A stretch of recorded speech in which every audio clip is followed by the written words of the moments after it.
My name is Elizabeth Kaye, and I'm going to be reading from my book, Lifeboat No. 8, Surviving the Titanic. The cabin next door to that of the Countess of Roth was occupied by her maid, Roberta Maione, a 19-year-old with an angelic face and a mane of silken blonde hair that flowed to her waist when loosed from its pins. Roberta was nearly asleep when she heard someone knocking on her cabin door. "Miss, we have struck an iceberg," a steward said. "I don't think there's any danger. Should there be, I'll come back and let you know." It did not occur to Roberta that anything was seriously wrong. To her, the Titanic was a fairy city, a wonder ship, a floating palace, as it was for even the most jaded travelers on board. In such a place, nothing terrible could happen. She lay back down on the soft, cool pillow and closed her eyes. Roberta was an English country girl, romantic and impressionable, and raised in the small Surrey village of Manor Farm. For someone who regarded herself as just a girl in my teens, Roberta knew her position in the Countess's household had provided unexpected and much desired proximity to the reflexive indulgences of the advantaged class. Imagine Roberta as she packed the 3 steamer trunks the Countess brought on the voyage. How carefully she would have handled the newly made beaded dresses, the satin and lace lingerie, the feather boas and over-the-elbow gloves, the pearl and diamond jewelry, the tea hats with hand-dyed ostrich feathers, the furs of ermine and black fox and seal. Imagine her as she boarded the boat train at Waterloo Station with the Countess and her refined cousin Gladys Cherry, then walked with them up the wide gangway of the most fantastic ship in the world. Then picture her standing at the rail of the boat deck, looking out at an ocean as vast and magical and unconfining as her dreams. Earlier that evening, Roberta had attended a musical event where the songs included "For Those in Peril on the Sea" and quite a few other hymns about maritime disasters. She sat with an older gentleman who had taken what she regarded as a fatherly interest in her.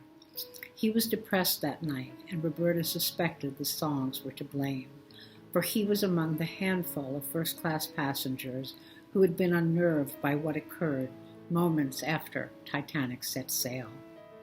Leaving the Southampton docks, the great ship had generated so much suction that the ocean liner New York was drawn away from her moorings and into the fairway. As the throng on the Titanic's deck looked on in mute apprehension, the New York drifted so near that the ship seemed bound to collide. Then tugboats intervened and pulled the New York away. Most passengers readily forgot the incident, but for this gentleman and several others, it was an unmistakable harbinger of ill fortune.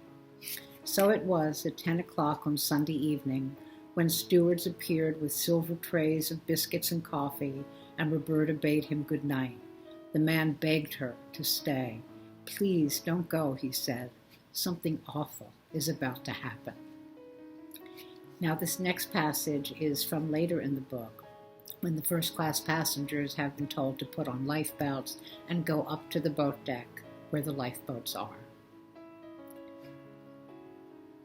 What a lovely night, the Countess thought as she walked out onto the boat deck. She stood near Colonel John Jacob Astor and his wife, a sweet-faced 18-year-old who was 1 year younger than her husband's son.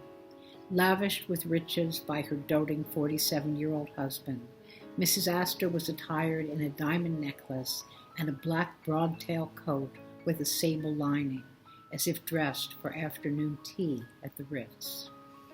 John Jacob Astor was the wealthiest traveler on board and one of America's richest men. At a time when the upper class took a dim view of divorce, he had committed the dual sin of shedding his first wife and wedding a teenager. Their recent marriage had been met with such disparaging gossip among New York society that they had decided to winter abroad. But now Mrs. Astor was pregnant. They wanted their child to be born in America. So they were heading home, accompanied by his valet, her maid, a nurse, and their Airedale, Kitty. The Countess was impressed by Mrs. Astor's calm. But then every first-class passenger was calm, for they all believed they would soon be told to go back to bed, and that the order to wear lifeboats and stand on deck was nothing more than a precaution issued by a seasoned captain known to err on the side of safety. And so they chatted among themselves, contented, self-assured travelers returning from sojourns to Egypt or Paris, or from wintering in Baden-Baden or Cap Martin, unaware that these were the last hours of their lives, or, if they proved to be among the lucky ones, the last in which they would ever again be absolutely certain of anything.